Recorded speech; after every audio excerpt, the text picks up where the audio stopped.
Okay, so I was just talking to my mom about this, and I ran into a problem and trying to figure these things out. You got Valentine's Day, which is a bunch of people finding sexual partners and giving each other candy.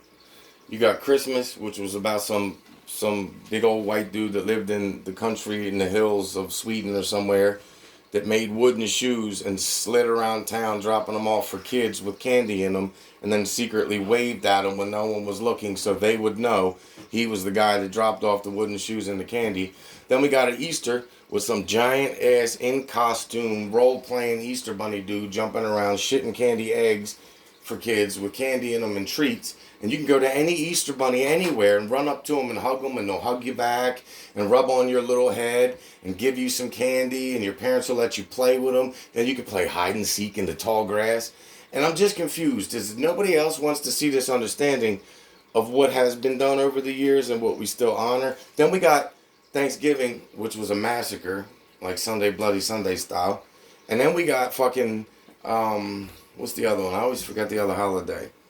4th of July. 4th of July, where we celebrate a false independence, where basically we're still paying the Boston tea tax, but our whole country's paying it constantly. You got the church, who's the God, which they separate the church and the state. Then you got Britain, and then you got their henchmen, North Korea, Russia, sometimes China when they don't want to be neutral and comprehensive over the years. And you see what I'm saying? Like, to me, this whole process is kind of funny. So I'm sitting here thinking, like, all kinds of shit. And the three top things that come to my head is three of our major holidays started with a male figure giving candy to children and their parents being okay with it.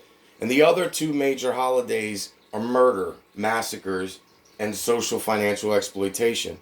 It cost almost $1 trillion this year for Santa Claus to get his fat ass out of his house and fly around with his magic reindeer giving gifts to his kids, while society suffers still financially from whatever that was we dealt with, right?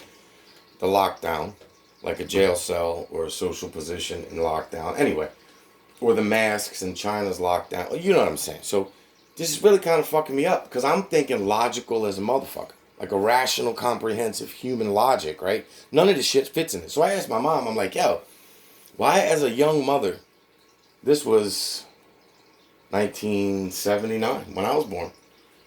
Two younger, under 10, probably daughters at the time.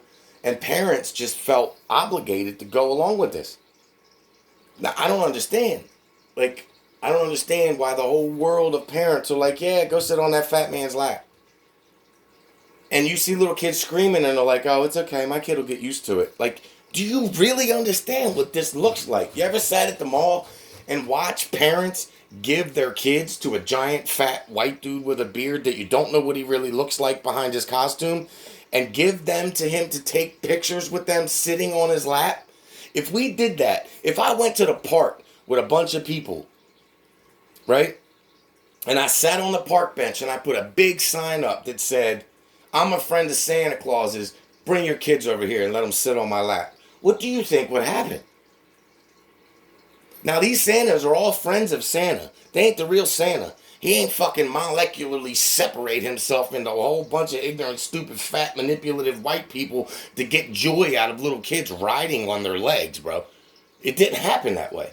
But for years, and my mom she has no comprehensive answer.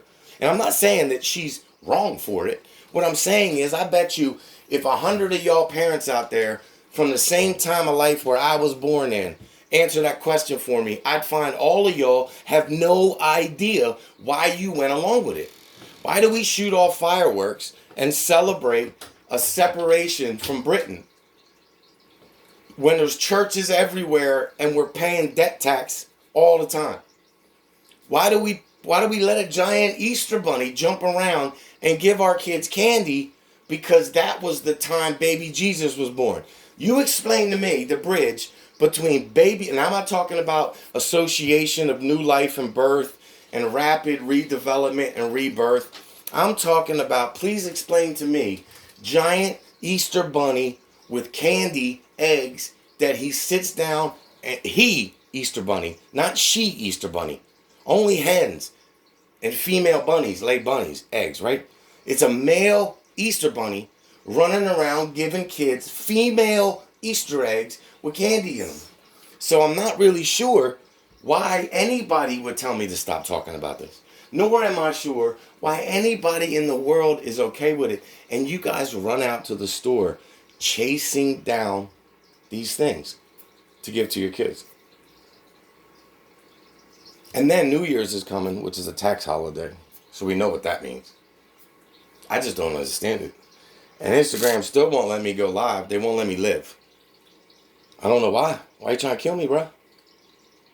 I'm killing the lies anyway. I'm still alive, yeah. That's a Pearl Jam for you. That's a pearly one right in your eye, you feel me? Alright then. Oh, I'm sorry. I didn't mean to be a little innuendo based right there. But I think this whole bullshit is innuendo based.